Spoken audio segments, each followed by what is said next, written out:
Hi guys, Dash here, and this is how US Navy works. As a disclaimer, all the information I'm going to provide to you right now are all public information that can be found just by simple internet search. I am here to actually explain to you how the US Navy works. It's a basic, simple concept.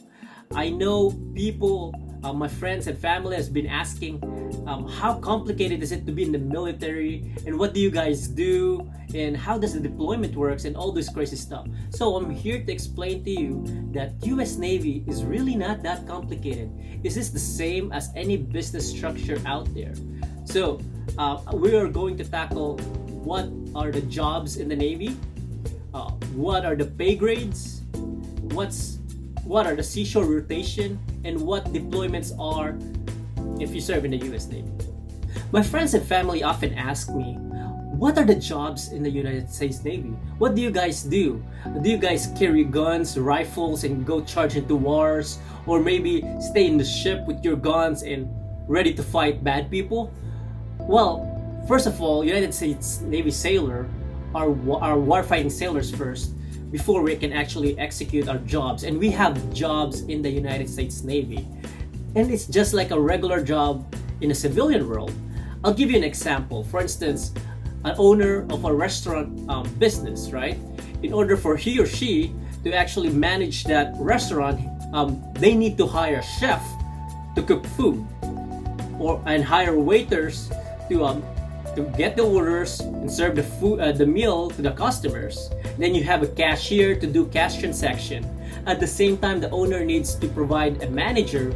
He or she needs to hire a manager to actually manage the staff and manage the business while they take care of the business restaurant business themselves.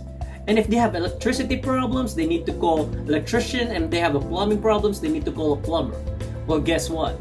United States Navy is the same way. We also have jobs, and our jobs are called grade. For example, we have culinary specialists or CSs. Culinary specialists, they deal with food handling and supplies for the ship. We also have machinist mates who take care of the maintenance and repair for the ship.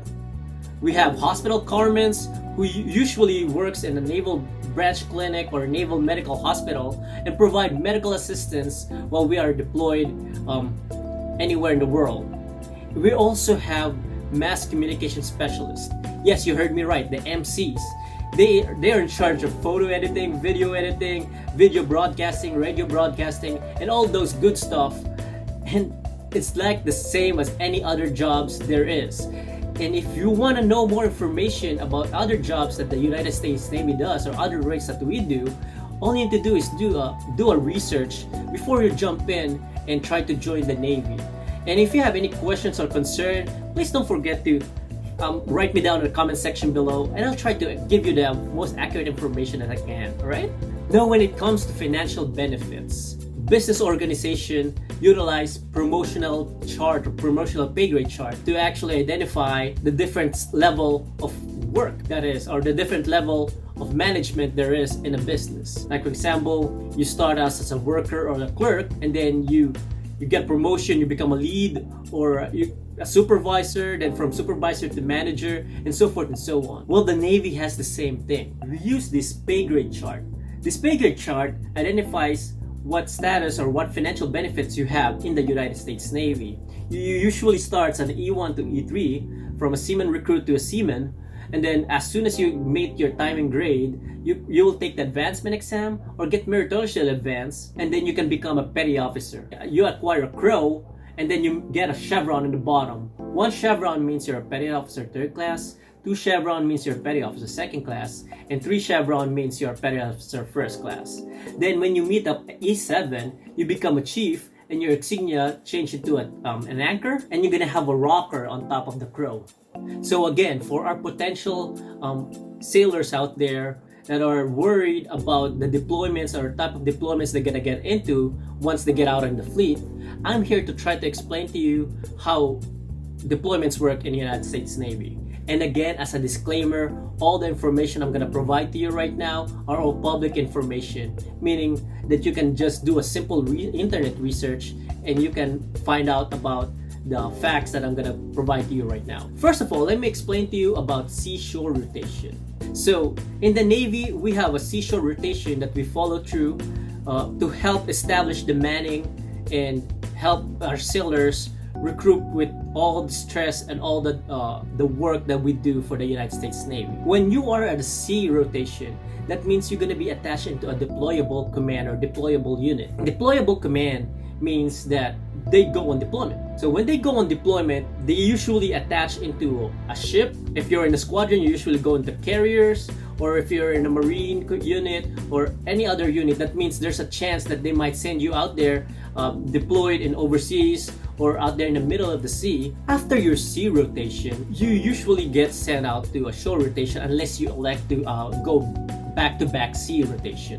Shore rotation means that you're going to be staying on a shore unit. Shore command is usually located in a building, inside a building, and you don't deploy for 3 to 4 years, depends on your rate's shore rotation. And while you're there, that's a perfect time for you to take college, to finish your school, to get in touch with your family, and take care of your personal life. It's a Navy's way of making sure that you recoup back, take a little breather, step back from all the stress that you have been into, just so for the future you can still go ahead and go take on your next sea duty station. Deployments. So when you're in a sea duty, you go on deployment. Depending on your rate or your job in the Navy, you can be in a sea deployable command for 36 to 48 months. That means 3 to 4 years, up to maybe 5 years.